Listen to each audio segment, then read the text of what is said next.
Hi, it's Bob Boross, and this is my Jazz and Tap Dance Life. We're back here today for another installment of Matt Mattox, where I work and demonstrate exercises from the technique of Matt Mattox, one of the pioneers in jazz dance. It's a very strict technique, very technical in terms of what you're challenged with.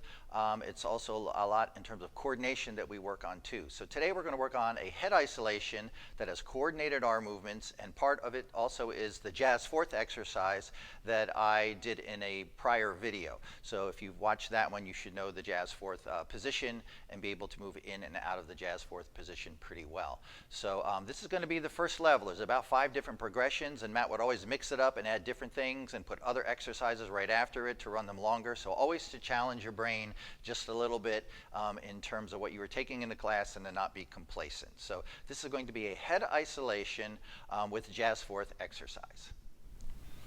Okay, we're going to start with the feet together, and I'm going to turn out in the hips, and I'm going to open on the balls of the feet till I come to jazz first, parallel position. So this is not a second. This is about as wide as your hips. The shoulders are down, stomach is pulled in, tailbone is dropping, nice and relaxed. Now first let's talk about what the head isolation will be. It's very simple. I'm going to drop my head to the front and to the center, to the back, to the center. Now I'm working on my direction, so I'm going to go to the right, bringing the ear towards the shoulder, center, and left, and center. So that's just the progression of the head isolation. Now when Matt would do head isolations, he didn't use the entire neck moving and involved the shoulder. The cervical spine was very tall, and you're basically just moving the skull on top of the cervical spine. So that's what we want. To the front, center, back, center, right ear, center, left ear, center. Now once we get to the second part of the exercise, when we reverse it, it would be front, center, back, center, left, center, right, center. Okay?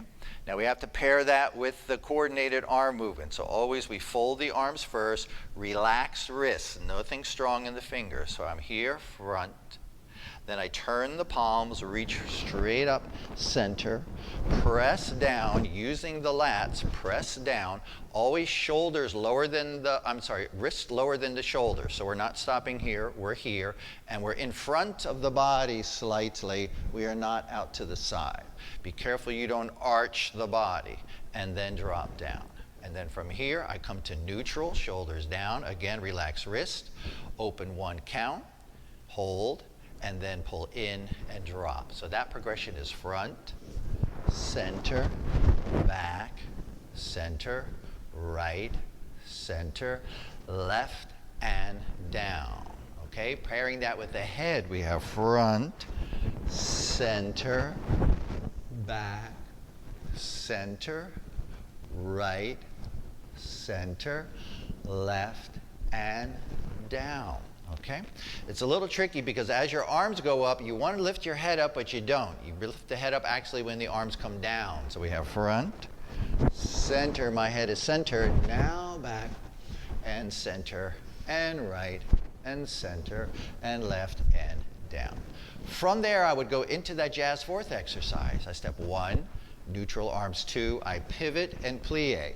3, stay 4, push back 5, stay 6. Now this is a parallel tendu, and return to jazz first. So that's the whole thing on one side. Then I can start front, center, back, center, to the left, center, right, and down. You step 1, neutral 2, pivot and plie, center and 4, push back up onto the hip 5 and 6, and 7 and 8. So I won't talk too much about the jazz fourth we talked about in the prior videos. So to learn more about jazz fourth, go to that video. So that's the first initial progression on this exercise. We have front, center, back, center, right, center, left, and down. 1, 2, pivot, plie, 4, push up, on the hip, and back to jazz first, relax. Head front, center, back, center, left, center, right, and down. 1, 2, 3, stay, 4, push, 6, and 7. If we pick it up, front and center, back, center, and right, and and center, and left, and down, and a 1, 2, 3, stay, 4, 5, 6, 7, and 8, and 1, 2, and 4, and 5, 6, and 8, and 1, 2, hit it, push back, 6, back to jazz first, in parallel. Don't let those toes open up a little bit. So anyway, that's the beginning level exercise of a head isolation by Matt Mattox from his freestyle jazz dance technique. Again, I'm Bob Boross. This is my jazz and tap dance life, so thanks for watching. And in the next video, we're going to go into the second part of this head isolation exercise, a little bit more complex, okay? So thanks for watching. We'll see you soon.